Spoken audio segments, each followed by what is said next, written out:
Kailangan niya raw kayong makita. Bayaran mo muna si Eloisa at ihatid mo siya sa labas. Sige po, senyora. Anong sasabihin ko rin sa babae? Ako nang bahala sa kanya.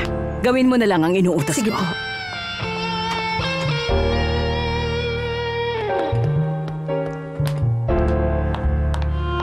Ikaw, halika nga rito. Aray!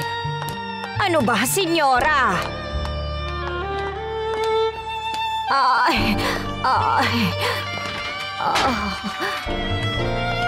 Bakit ka pumunta dito sa bahay ko, Ursula? Sinabi ko na sa'yo, ayaw kitang makita sa pamamahay ko. Ang sabi niyo, pupunta kayo nung Sabado. Kung hindi na ako nakapunta, ibig sabihin hindi pwede. Senyora Valeria, hindi ko na kayang gawin ang mga ipinagagawa niyo sa akin. Matanda na ako't marami nang nararamdaman. Pumunta ka lang rito para magreklamo? Hindi.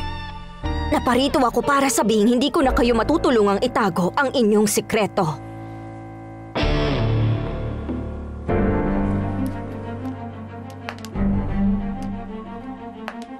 Totoo ba ang sinasabi niya? Baka nga totoo, Fedra. Ayokong maniwala sa sinabi ng babaeng yon. Kayong tinatanong ko, alam kong alam nyo. Totoong isa sa inyong hindi ko tunay na anak. Sinabi yun sa akin ni Dolores bago siya namatay. Hindi ko alam kung sino sa inyo o kung si Marta nga ang mama mo. Kaya ako naging desperado at trinato ka ng ganyan. Dahil yun sa pagtataksil ni Dolores. Pero bakit ako? Bakit yung sinasabing ako? Bakit? Dahil pinilit mo siya! Ayokong maniwala. Hindi ko paniniwalaan yun. Hindi pwede. Sigurado pa naman ako na si Rosalinda talaga ang tunay niyang anak. Ngayong alam mo nang ikaw, dapat mo na tong tanggapin. Ayoko! Wala ka nang magagawa, Fedra, kundi tanggapin yon. At simula ngayon, dapat mo nang ayusin ang pagtrato mo sa babaeng yon. Dahil siya ang totoong mama mo! Hindi ko siya mahal! Hindi ko siya mamahalin!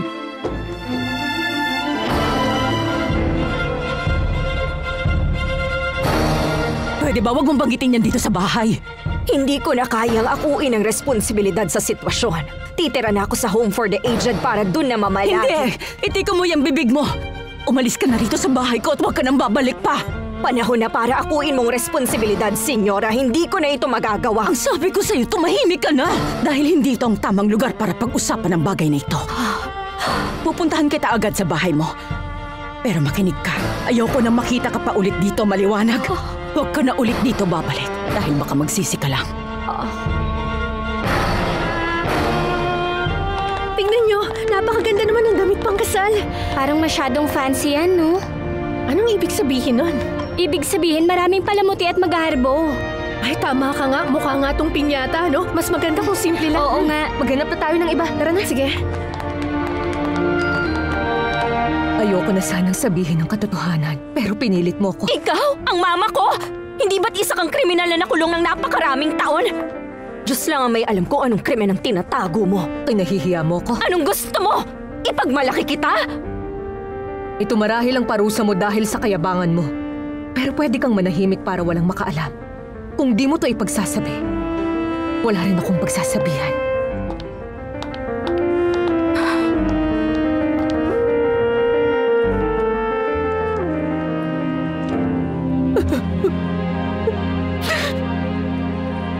Diyos ko, kailangan kong gawin to. Kailangan kong magsinungaling.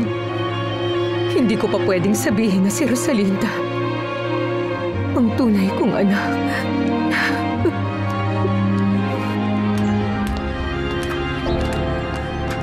Yun lang naman ang hinihiling kong pabor sa kanya.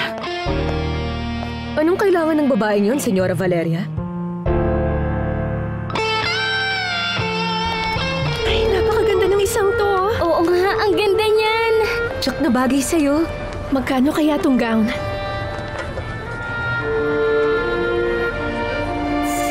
Masyadong mahal.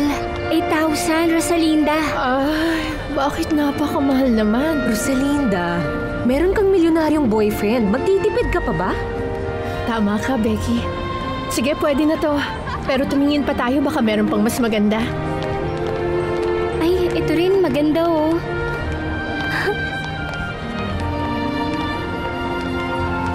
Ano na namang problema? Bakit biglang naging seryoso yung mukha mo? Hindi ko lang maiwasang isipin ang pag-uusap natin tungkol ka na Tita Marta at Ate Fedra. Hindi ko talaga maiwasang mag-alala kay Ate Fedra.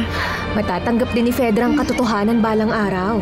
Kasi ang ina mananatili pa ring ina kahit na sabihin pang hindi mo siya nakilala noon. Hindi lang yun ang iniisip ko. Marami pang ibang bagay.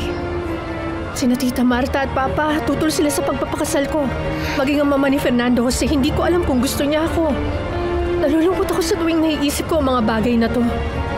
Kahit magkunwari akong malakas, ramdam ko pa rin yung bigat sa puso ko. Para bang anumang oras, alam kong may mangyayaring hindi maganda na para bang may kung sino ang gusto kong pagbantaan. Rosalinda